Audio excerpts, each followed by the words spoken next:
എനിക്കൊരു റിലേഷൻഷിപ്പ് ഒന്നും സെറ്റ് ആവില്ല. ഓക്കെ, ഇങ്ങനെ കുറേ റിലേഷൻഷിപ്പ് അതാണ് ഇതാണെന്നൊക്കെ പറഞ്ഞ് സംസാരിക്കുമെങ്കിലും ബട്ട് സ്റ്റിൽ എൻ്റെ കേസ് വരുന്ന സമയത്ത് I am kind unlucky, I am kind sad, desperate. Hi hello, എല്ലാവർക്കും നമസ്കാരമുണ്ട്. സ്റ്റോറീസ് വിത്ത് അക്ഷയിൽ കൂടുതൽ അക്ഷയ് പ്രകാശാണ് ഇന്ന്. ഇന്നൊരു ബ്യൂട്ടിഫുൾ എപ്പിസോഡാണ്. ബ്യൂട്ടിഫുൾ എന്ന് പറയാനുള്ള റീസൺ ഓഫ് കോഴ്സ് നിങ്ങൾ ടൈറ്റിൽ കണ്ട പോലെ ആ ഒരു magical thing, love it's happening to me. Okay, നിങ്ങൾ മിക്കവാറും ലാസ്റ്റ് 2 എപ്പിസോഡ്സൊക്കെ കേട്ടവരാണെന്നുണ്ടെങ്കിൽ നിങ്ങൾക്ക് ഏകദേശം കാര്യങ്ങളൊക്കെ പിടികിട്ടിയിട്ടുണ്ടാവും എന്ന് എനിക്കറിയാം. ഫൈനലി ഫൗണ്ടല്ല, ഇറ്റ് ഹാപ്പണ്ട്. അങ്ങനെയാണ് ഭയങ്കര നാച്ചുറലായിട്ട് ഒരു എക്സ്ട്രാ എഫേർട്ടോ ഈവൻ ഒരു പ്രപ്പോസൽ സീനോ ഒന്നും ഇല്ലാതെ തന്നെ ഇറ്റ് ഹാപ്പൺ ടു മീ. ഇല്ല, ഞാനിപ്പോൾ കറൻ്റ്ലി ഞാൻ എന്തായാലും ഈ ഒരു എപ്പിസോഡിൽ നെയിം റിവീൽ ചെയ്യാൻ പോകുന്നില്ല. ഇത്രയും ബ്യൂട്ടിഫുൾ ആയിട്ടുള്ള സംഭവങ്ങളൊക്കെ അങ്ങനെ പെട്ടെന്ന് റിവീൽ ചെയ്താൽ അതിൻ്റെ ഒരു രസം അങ്ങോട്ട് പോകില്ലല്ലേ. ഞാൻ പറയാം, ബട്ട് ഇപ്പോൾ അല്ല. ഓക്കെ, ഇന്ന് നമ്മൾ സംസാരിക്കാനായിട്ട് പോകുന്നത് ആ ഒരു ഫേസ്റ്റ് മീറ്റിനെ കുറിച്ചിട്ടാണ്. ബിഫോർ ദാറ്റ് അവളെക്കുറിച്ച് പറയുകയാണെന്നുണ്ടെങ്കിൽ അവൾ മോൾഡോവയാണ് പഠിക്കുന്നത്, നാട്ടിൽ കാലിക്കറ്റാണ് സ്ഥലം. Okay fine. അങ്ങനെ എൻ്റെ ഒരു റീൽ കണ്ടിട്ടാണ് പുള്ളിക്കാരൻ എൻ്റെ അടുത്ത് ടെക്സ്റ്റ് ചെയ്യണത്. അപ്പോൾ ഫേസ്റ്റ് മെസ്സേജ് വന്ന് എന്താണെന്ന് വെച്ച് കഴിഞ്ഞാൽ ഡു യു ലവ് സമൺ എന്നുള്ളതാണ്. ഞാനോ എന്നുള്ള തോട്ടൊക്കെ ആയിരുന്നു എനിക്ക് ആദ്യം എന്ന് പറയുന്നത്. കാരണം എനിക്കങ്ങനെ റിലേഷൻഷിപ്പോ കാര്യങ്ങളൊന്നും ഇല്ല. ഓക്കെ, നിങ്ങൾക്ക് അറിയാവുന്ന പോലെ അതൊന്നും ഇല്ല. അപ്പോൾ ഞാൻ ചോദിച്ചു ഞാനോ ഇല്ല എന്തേന്നൊക്കെ ചോദിച്ചു. അങ്ങനെ മെല്ലെ ഓരോ സംസാരങ്ങളും കാര്യങ്ങളൊക്കെ ആയിട്ട് ഡേയ്സ് ഇങ്ങനെ കടന്നു പോവുകയാണ്. അവളുടെ അടുത്ത് സംസാരിക്കുന്ന സമയത്ത് എന്തോ ഒരു കംഫേർട്ടാണ് എന്ന് പറയാം. ഇതുവരെ ഒരാളുടെ അടുത്ത് പോലും ഷെയർ ചെയ്യാത്ത പല കാര്യങ്ങളും അവളുടെ അടുത്ത് ഷെയർ ചെയ്യാൻ തുടങ്ങി. പല സ്വപ്നങ്ങളും നമ്മൾക്കിടയിൽ എന്താ പറയുക സംസാര വിഷയങ്ങളായിട്ട് വന്നു എന്നുള്ളത്. ആൻഡ് ഒരു പ്രപ്പോസൽ സീനോ അല്ലെങ്കിൽ ഒന്നുമില്ലാതെ നമ്മുടെ നമ്മൾ അങ്ങനെ റിലേഷൻഷിപ്പിലായി എന്നുള്ളത്. പക്ഷെ നമുക്ക് രണ്ടുപേർക്കും ഇടയിൽ ഒരു പേടി ഉണ്ടായെന്ന് വെച്ച് കഴിഞ്ഞാൽ ഒരു തട്ടത്തിമറയത്തെ സീനാകോ എന്നുള്ളത് ആ ഒരു ഇതുകൊണ്ട് മാത്രമായിരുന്നു. റിലീജിയൻ വേറെ ആയതുകൊണ്ട് നമ്മൾക്ക് എന്താ പറയുക നമ്മളുടെ പാരൻസിന് ഓക്കെ ആവുമോ എന്നുള്ള ഒരു പേടി ഉണ്ടായിരുന്നു. പക്ഷേ അതിലൊക്കെ മുകളിലായിട്ട് നമ്മൾക്കിടയിലുള്ള ബോണ്ട് ഭയങ്കരമായിട്ട് വളർന്നു എന്നുള്ളത്. ആൻഡ് അവൾക്ക് വെക്കേഷനാണ്, ഞാൻ നാട്ടിലേക്ക് വരികയാണ്. പക്ഷേ ആദ്യത്തെ ടിക്കറ്റ് എന്തോ ഇഷ്യൂസൊക്കെ വന്ന് ക്യാൻസലായിപ്പോയി. പിന്നെ വീണ്ടും ടെൻഷൻ വരാൻ തുടങ്ങി. വരാൻ പറ്റുമോ എന്നുള്ളൊരു ടെൻഷൻ കാര്യങ്ങളൊക്കെ വരാനായിട്ട് തുടങ്ങി. അങ്ങനെ 25th അവൾ അവിടെ നിന്ന് 25th കയറേണ്ടിയിരുന്നത്. പക്ഷേ ഫ്ലൈറ്റ് വീണ്ടും റീഷെഡ്യൂൾ ചെയ്തു. 26th റീസ്കെഡ്യൂൾ ചെയ്തത്. അപ്പോൾ വീണ്ടും ടെൻഷൻ കൂടാനായിട്ട് തുടങ്ങി. കാരണം വരാൻ പറ്റുമോ എന്നുള്ള പേടിയൊക്കെ ഉണ്ടായി. പക്ഷേ എല്ലാം നല്ലപോലെ നടന്നു. എൻ്റെ അവൾ വരികയാണെന്ന് പറഞ്ഞപ്പോൾ ഓഫീസിൽ ഇരിപ്പൊന്നും എന്താ പറയുക ഉറക്കുന്നൊന്നും ഉണ്ടായിരുന്നില്ല. അങ്ങോട്ടും ഇങ്ങോട്ടും നടത്തൊക്കെ ആയിരുന്നു. എത്തിയോ എന്നിങ്ങനെ ടെക്സ്റ്റ് ചെയ്യുമല്ലോ. എന്തായാലും അവളുടെ പാരൻസ് അവിടെ എയർപോർട്ടിൽ ഉണ്ടാവുമെന്ന് ഉറപ്പായിരുന്നു. അപ്പോൾ പിന്നെ പോയി സംസാരിക്കാനൊന്നും പറ്റില്ല. പക്ഷേ ഒന്ന് കാണുമെങ്കിലും വേണമെന്നുള്ള ഒരു തോട്ടൊക്കെ വരാനായിട്ട് തുടങ്ങി. അങ്ങനെ 26 നൈറ്റ് മെസ്സിൽ ഫുഡ് കഴിക്കാൻ പോയ സമയത്താണ് നമ്മുടെ HR-ഉം മാസ്റ്ററും ഒക്കെ ഉണ്ടായിരുന്നു. അപ്പോൾ ആ ഒരു സമയത്താണ് നമ്മളിങ്ങനെ നീ പോയി കാണുന്നില്ലേന്ന് ചോദിച്ചു. HR ചോദിച്ചു. അപ്പോൾ എനിക്ക് തോന്നി പോയി കാണണമല്ലോ, അപ്പോൾ എന്തായാലും കാണണം എന്നുള്ള തോട്ടായി. അങ്ങനെ നമ്മൾ വിചാരിച്ചു ഓക്കെ ബൈക്ക് എടുത്തിട്ട് പോകാം. അവിടെ നിന്ന് അത്രയേ ഉള്ളൂ, 30 kilometers എങ്ങാണ്ടേ ഉള്ളൂ. ഓക്കെ ബൈക്ക് എടുത്തിട്ട് പോകാം എന്നുള്ള തോട്ടൊക്കെ ആയി. അപ്പോൾ പക്ഷേ രാവിലെ എണീറ്റ് നോക്കുമ്പോഴത്തേക്ക് ഫുൾ മഴ എന്നൊക്കെ വെച്ച് കഴിഞ്ഞാൽ ഞാനിങ്ങനെ നേരെ വെതർ റിപ്പോർട്ട് എടുത്ത് നോക്കി. അപ്പോൾ ഫുൾ 90% ആണ് കാണിക്കുന്നത്, അല്ല 90+ ആണ് കാണിക്കുന്നത് ഈ ഒരു പ്രഡിക്ഷനും കാര്യങ്ങളൊക്കെ. അപ്പോൾ എങ്ങനെ പോയാലും മഴ പെയ്യും. അപ്പോൾ മൊത്തത്തിൽ സീനായി. ഞാനിങ്ങനെ ഓഫീസിലെത്തിയിട്ട് ഫുൾ ടെൻഷനായി. ബൈക്ക് എടുത്തിട്ട് പോലും നടക്കില്ല. അപ്പോൾ ഞാൻ വിചാരിച്ചു ഓക്കെ ഒരു കാർ റെൻറ്റ് ചെയ്യാമെന്ന് വെച്ചു. അങ്ങനെ ഞാൻ ഗൂഗിൾ ചെയ്തു റെൻറ്റ് കാർ ഇൻ കാലിക്കറ്റ് എന്നൊക്കെ പറഞ്ഞിട്ട് ഞാനിങ്ങനെ ഗൂഗിൾ ചെയ്തു. ലൈസൻസൊക്കെ അപ്ലോഡ് ചെയ്തു. ആ സമയത്താണ് ആസ്റ്റർ കയറി വരുന്നത്. ആസ്റ്റർ എന്നോട് പറഞ്ഞു നമുക്ക് ഇന്നൊരേട്ടൻ്റെ ഒരു കാറുണ്ട്, അപ്പോൾ പുള്ളിക്കാരൻ്റെ കാർ എടുത്തിട്ട് പോയാൽ പോരെ നമുക്ക് ചോദിച്ചു. അപ്പോൾ അത് ശരിയാണല്ലോ, അങ്ങനെ എടുത്തിട്ട് പോയാലോ എന്നിട്ട് പുള്ളിക്കാരൻ്റെ അടുത്ത് പോയി ചോദിച്ചു. ഓക്കെ പുള്ളിക്കാരൻ ഓക്കെ പറഞ്ഞു. അങ്ങനെ നമ്മൾ അതൊക്കെ സെറ്റാക്കി വെച്ച് നിന്നു. പിന്നെ ഈവനിങ് 5:30 ഇവിടെ നിന്ന് വിടാം എന്നുള്ളൊരു പ്ലാനൊക്കെ ആയിരുന്നു. കാരണം എന്തായാലും ബ്ലോക്ക് ഉണ്ടാവും, നല്ല ബ്ലോക്ക് ഉണ്ടാവും. പിന്നെ മഴയും ഒക്കെ ആയതുകൊണ്ട് അധികം ബ്ലോക്ക് ഉണ്ടാവും. അങ്ങനെ നമ്മൾ 5:30 ഇറങ്ങാം എന്നുള്ളൊരു പ്ലാനിലൊക്കെ ആയിരുന്നു.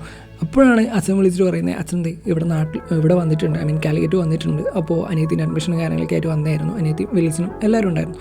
അപ്പോൾ അവരിങ്ങനെ അഡ്മിഷനും കാര്യങ്ങളൊക്കെ ആയിട്ട് വന്നായിരുന്നു. അപ്പോൾ അവർ എന്നെ കാണാനായിട്ട് വരികയാണ്, ഓഫീസിലേക്ക് വരികയാണ്. മഴയുണ്ട്. 5:30 വിളിച്ചു. ഓക്കെ ഇവിടെ എത്താറായി എന്നൊക്കെ പറഞ്ഞിട്ട് പിന്നെ 6 മണിയാകുന്ന സമയത്താണ് അവർ വരുന്നത്. ഞാൻ പറഞ്ഞ ആ ഒരു ഏട്ടനുണ്ടല്ലോ, ആ കാർ എടുക്കുന്ന ഏട്ടൻ. അപ്പോൾ ആ കാർ എടുക്കാനായിട്ട് ഏട്ടൻ ഇങ്ങനെ വീട്ടിലേക്ക് പോയതായിരുന്നു. അപ്പോൾ ഞാൻ വിചാരിച്ചു ഓക്കെ അച്ഛന് ആ സമയം കിട്ടുമല്ലോ, അച്ഛനോട് സംസാരിക്കാം, എന്നിട്ട് അവരിങ്ങനെ പറഞ്ഞു വിടാം എന്നുള്ളൊരു തോട്ടൊക്കെയായിരുന്നു. പറഞ്ഞു വിടാം ഇൻ ദ സെൻസ് അവരിങ്ങനെ സംസാരിച്ച് കഴിഞ്ഞിട്ട് പോകുമല്ലോ വീട്ടിലേക്ക്, അങ്ങനെ പറഞ്ഞു വിടാം എന്നുള്ളൊരു തോട്ടൊക്കെയായിരുന്നു. പക്ഷേ അവർ സംസാരിച്ച് ഓക്കെ ആ ഒരു സമയമായി. എന്തായാലും ഓക്കെ ഫൈൻ, അച്ഛനാണല്ലോ. അങ്ങനെ സംസാരിച്ചു. പിന്നെ കാർ എടുക്കാൻ പോയ ഏട്ടൻ തിരിച്ചു വന്നില്ല. സീനായി. എന്താ പറയുക, വിളിച്ചിട്ടൊന്നും ഫോൺ എടുക്കുന്നില്ല. സംഭവം എന്താണെന്ന് വെച്ച് കഴിഞ്ഞാൽ പുള്ളിക്കാരൻ്റെ ഫോൺ എവിടെയായിരുന്നു. പോയിക്കൊണ്ടിരുന്ന വണ്ടി ഉണ്ടല്ലോ, ഐ മീൻ ഒരു ബൈക്ക് എടുത്തിട്ടാണ് നേരെ കാർ എടുക്കാനായിട്ട് പോകുന്നത്. ആ ബൈക്കിൽ പെട്രോൾ തീർന്നു, സൈഡായി. ഫുൾ സീൻ എന്നൊക്കെ വെച്ച് കഴിഞ്ഞാൽ ഫുൾ ഡ്രാമയായിരുന്നു. എന്താ പറയുക, ഇനി എങ്ങനെ പോയാലും എത്തില്ല. കാരണം 6:30 പോയി കഴിഞ്ഞാൽ നമ്മൾ മാപ്പ് നോക്കിയ സമയത്ത് 1.5 മണിക്കൂർ എങ്ങാണ്ടാണ് കാണിച്ചത്. ഇവിടെ നിന്ന് കാലിക്കറ്റിലേക്ക് എയർപോർട്ടിലേക്കുള്ള ഡിസ്റ്റൻസ് അല്ല, ടൈം 1.5 മണിക്കൂറാണ് കാണിച്ചത്. 30 കിലോമീറ്റർ എങ്ങാണ്ടേ ഉള്ളൂ. പക്ഷേ ഫുള്ള് റെഡ് അത് കിടക്കുകയാണ്, എല്ലായിടത്തും ബ്ലോക്കാണ്. ഞാൻ ഇടയ്ക്കിടയ്ക്ക് ഇങ്ങനെ ആസ്റ്റിനെ വിളിക്കുന്നുണ്ട്, ആസ്ട്രേ എവിടെ എത്തി, എന്താണ് കാര്യങ്ങൾ, ഏട്ടനെ വിളിച്ചോ, കിട്ടുന്നുണ്ടോ എന്നൊക്കെ ഇങ്ങനെ സംസാരിക്കുന്നുണ്ട്. പക്ഷേ ഏട്ടൻ ഫോൺ എടുത്തിട്ടുണ്ടായിരുന്നില്ല. അപ്പോൾ മൊത്തത്തിൽ സീനായി. എന്നിട്ട് നമ്മൾ വിചാരിച്ചു ഓക്കെ, ആസ്ട്രോ പറഞ്ഞു എടാ നീ ഒരു ബൈക്ക് ഒപ്പിക്ക് നമുക്ക് പോവാം. ഓക്കെ, നല്ല മഴയൊക്കെയാണ് പെയ്യുന്നത്. പിന്നെ പോരാത്തതിന് നല്ല ട്രാഫിക്, മൊത്തം ബ്ലോക്കാണ് അവിടെയൊക്കെ. നമ്മുടെ ഫ്രണ്ടിൽ പോലും ബ്ലോക്കായിരുന്നു. അപ്പോൾ ഇങ്ങനെ ഓക്കെ എന്താ ഇപ്പോൾ ചെയ്യുക, എന്തായാലും പോയേ പറ്റുള്ളൂ. ഇത് നമ്മൾ പോകുന്ന സമയത്ത് 6:45. അപ്പോൾ എങ്ങനെ പോയാലും എത്തില്ല എന്നുള്ളൊരു തോട്ടൊക്കെ ആയി. പിന്നെ ഞാൻ ചോദിച്ചു എടാ പോയി കാണാൻ പറ്റുമോ, എനിക്ക് കാണണം എന്ന് ആഗ്രഹമുണ്ട്, പക്ഷേ എടാ പോയി നോക്കാമെന്ന് പറഞ്ഞു. ഓക്കെ പോയി നോക്കാം, യെസ് എന്തായാലും പോയി നോക്കണമല്ലോ, പോയി നോക്കാം എന്ന് പറഞ്ഞു. ഓക്കെ 45 മിനിറ്റ്സ് നമ്മുടെ മുന്നിലുള്ളത്. 7:30 അവളുടെ ഫ്ലൈറ്റ് ഇറങ്ങുന്നത്. അപ്പോൾ ആ സമയത്ത് നമ്മൾ എത്തണം. ഇവിടുന്ന് വിടുന്നത് 6:45. ഈ നമ്മുടെ മാപ്പിൽ കാണിക്കുന്നത് 1.5 മണിക്കൂർ അവിടത്തേക്ക്. 1.5 ഇങ്ങനെ കൂടിക്കൂടി വന്നു. അവിടുന്ന് ഇങ്ങനെ റെഡും കാര്യങ്ങളൊക്കെ കത്തിയിട്ട് അപ്പോൾ നമ്മളെ എങ്ങനെയല്ലോ അവിടെ എത്തി. മഴയും ബ്ലോക്കും എങ്ങനെയല്ലോ അവിടെ ഇടയും കയറി അവിടെ എത്തി. ഐ മീൻ എയർപോർട്ടിലെത്തി. അവിടെ എത്തിയ സമയത്ത് അവളിങ്ങനെ ടെക്സ്റ്റ് ചെയ്തത്, അച്ചു എന്നാണ് എന്നെ വിളിക്കുന്നത്, അച്ചു ഞാൻ അവിടെ എത്തി എന്നൊക്കെ പറഞ്ഞിട്ട് എനിക്ക് ടെക്സ്റ്റ് ചെയ്തു. ഓക്കെ അതെയോ എന്നൊക്കെ വിളിച്ചു. അവളെന്നെ വിളിച്ചു, കോൾ ചെയ്തു. അപ്പോൾ ഞാൻ പറഞ്ഞു ഓ അങ്ങനെയാണല്ലേ. അപ്പോൾ ഞാൻ ആ സമയത്താണ് ഞാൻ ഇങ്ങനെ എയർപോർട്ടിൽ എത്തിയിട്ട് ഇങ്ങനെ ഓടിയതാണ് ഫ്രണ്ടിലേക്ക് കൂടി. അവിടെ ഇങ്ങനെ ബൈക്ക് വെച്ച് ഇങ്ങനെ ഓടി നമ്മൾ ഡൊമസ്റ്റിക്കിൻ്റെ അറൈവലിൽ പോയി നിന്നു. ആ സമയത്ത് അവൾ പറഞ്ഞു അപ്പോൾ പുറത്തുണ്ട് എന്നാണ് പറഞ്ഞത്. അപ്പോൾ നീ എവിടെയുള്ളതെന്ന് ചോദിച്ചു. ഞാൻ പറഞ്ഞു ഞാൻ ഓഫീസിലാണ്, ഞങ്ങൾ ചായ കുടിക്കാനായിട്ട് ഇറങ്ങിയതാണ്. കള്ളമറുതിയാണ്, അതായത് നമുക്കറിയാമല്ലോ ഈ നോയ്സ് കാര്യങ്ങളൊക്കെ ഉള്ളതുകൊണ്ട് മനസ്സിലാവും, എന്തായാലും പുറത്താണ് ഉള്ളത് മനസ്സിലാവും. അപ്പോൾ ഞാൻ പറഞ്ഞു ഇങ്ങനെ ചായ കുടിക്കാനായിട്ട് ഇറങ്ങിയതാണ്, അങ്ങനെ കള്ളം പറഞ്ഞു. അങ്ങനെ അവളുടെ പപ്പയുടെ ഫോട്ടോ എൻ്റെ കയ്യിലുണ്ടായിരുന്നു. അപ്പം ഞാനിങ്ങനെ ഏകദേശം മാച്ച് ചെയ്ത് നോക്കുമ്പോൾ ഇതാണ് അവളുടെ പപ്പ. ഓക്കെ അങ്ങനെ അവളുടെ സൈഡിൽ പോയി നിന്നു, ഐ മീൻ അവരുടെ സൈഡിൽ പോയി നിന്നു. അപ്പോൾ ഇടയ്ക്കിടയ്ക്ക് ഇങ്ങനെ ഐ കോണ്ടാക്റ്റൊക്കെ കൊടുത്തു. ആൻഡ് ഇനിയിപ്പോൾ എന്തായാലും ഇനി പപ്പ കാണുന്ന സമയത്ത് എന്നെ എന്തായാലും മനസ്സിലാക്കുന്ന ഉറപ്പാണ്. എന്തായാലും അതൊക്കെ കഴിഞ്ഞിട്ട് അവൾ വരികയാണ്. അവളിങ്ങനെ എൻ്റെ ഫ്രണ്ടിലേക്ക് കൂടി ഇങ്ങനെ നടന്നു പോയി. അവളുടെ പപ്പേനെ കണ്ടപ്പോൾ പെട്ടെന്ന് ഓടിപ്പോയി. അവളുടെ പപ്പേനെ പോയിട്ട് ഹഗ് ചെയ്യുന്നേയും എന്താ പറയുക, ആ ഒരു ഭയങ്കര ബ്യൂട്ടിഫുള്ളായിട്ടുള്ള സംഭവങ്ങളൊക്കെ ഉണ്ടല്ലോ. അപ്പോൾ അതൊക്കെ ഉണ്ട്. ഞാൻ പിന്നെ പെട്ടെന്ന് അവിടെ നിന്ന് മാറി. കാരണം ഇവളെന്നെ കാണാൻ പാടില്ലല്ലോ, ഇവളും കാണാൻ പാടില്ല, ഇവളുടെ പാരൻസ് കാണാൻ പാടില്ല. ഇവൾ കണ്ടാൽ ആ ഒരു എക്സൈറ്റ്മെൻറ്റിൽ എൻ്റെ അടുത്തേക്ക് വരും. അപ്പോൾ ഇവളുടെ പാരൻസ് കാണും, ഫുൾ സീനാവും എന്നൊക്കെയുള്ള ഒരു തോട്ടൊക്കെ ആയിരുന്നു. അപ്പോൾ ഓക്കെ അതെന്തായാലും പറ്റില്ല. അങ്ങനെ നമ്മൾ കണ്ട സന്തോഷത്തിൽ ഭയങ്കര സന്തോഷമായിരുന്നു. കാരണം എന്തൊക്കെയോ ഞാനിങ്ങനെ ഫുൾ ടെൻഷൻ അടിച്ചിട്ട് ആ ഒരു സമാധാനം ഉണ്ടല്ലോ, ആ ഒരു സമാധാനത്തിൽ അതും ഇത്രയും ഡ്രാമ സീൻസൊക്കെ കഴിഞ്ഞിട്ട് ഇവിടെ എത്തൂല എന്നൊക്കെ വിചാരിച്ചു നിന്നാൽ നമ്മൾ അവിടെ ഇങ്ങനെ എത്തി. അപ്പോൾ ആ ഒരു സീനൊക്കെ കഴിഞ്ഞിട്ട് ഞാൻ അവളെ കണ്ടു.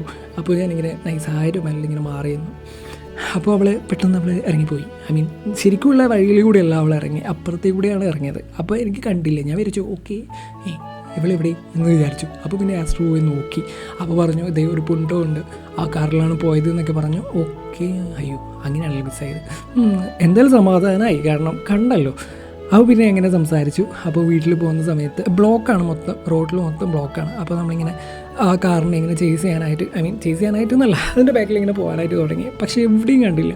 അപ്പോൾ ഞാൻ ഇടയ്ക്ക് ഇങ്ങനെ ടെക്സ്റ്റ് ചെയ്തു അവളുടെ അടുത്ത്. അപ്പോൾ അവൾ പറഞ്ഞു ഞാനിങ്ങനെ പപ്പ ഇങ്ങനെ ഷോർട്ട് കട്ട് എടുത്തു, യൂണിവേഴ്സിറ്റി വഴിയാണ് പോകുന്നതെന്നൊക്കെ പറഞ്ഞിട്ട് ഇങ്ങനെ പറഞ്ഞു. അയ്യോ പണി കിട്ടിയല്ലോ, അങ്ങനെ കാണാൻ പറ്റുന്നില്ലല്ലോ, അപ്പോൾ എനിക്ക് കാണാൻ പറ്റില്ലല്ലോ എന്നുള്ള തോട്ടൊക്കെ ആയി. അങ്ങനെ അവൾ പറഞ്ഞു രാമനാട്ടുകര ആ വഴിയാണ് പോകുന്നതെന്ന് പറഞ്ഞു. അപ്പോൾ ഓക്കെ രാമനാട്ടുകര വഴിയാണല്ലേ. അപ്പോൾ ആസ്ട്രോ പറഞ്ഞു നീ രാമനാട്ടുകരയിലേക്ക് മാപ്പിട്, നമുക്ക് അവിടത്തേക്ക് പോകാം ആദ്യം എന്ന് പറഞ്ഞു.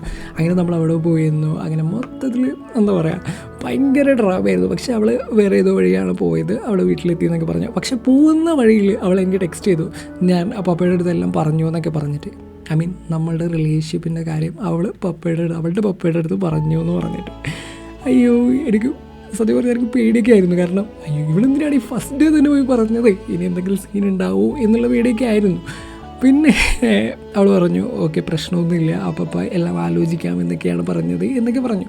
അങ്ങനെ ഒരു പോസിറ്റീവ് വൈബൊക്കെ കിട്ടി. അപ്പോൾ വിചാരിച്ചു അയ്യോ ഇങ്ങനെയാണെന്നുണ്ടെങ്കിൽ ഈ എയർപോർട്ടിൽ പോയിട്ടുള്ള ഈ ഒളിച്ച് കളിയും അങ്ങനത്തെ ഡ്രാമ സീനൊന്നും ആവശ്യമില്ലായിരുന്നു, ഇവളോട് പറഞ്ഞിട്ടൊക്കെ പോകായിരുന്നു എന്നൊക്കെ വിചാരിച്ചു. ഓക്കെ, അതൊക്കെ കഴിഞ്ഞിട്ട് അവൾ വീട്ടിലെത്തി, അവൾ സേഫാണ്, ഓക്കെയാണ്.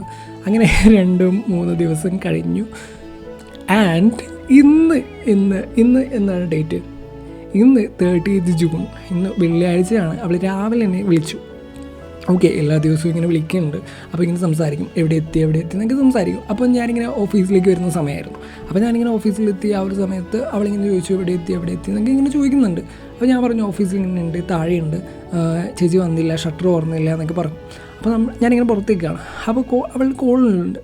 അപ്പോൾ അവളെ പെട്ടെന്ന് ഒരു സൈഡിൽ നിന്ന് ഒരാളിങ്ങനെ നടന്നു വരികയാണ്.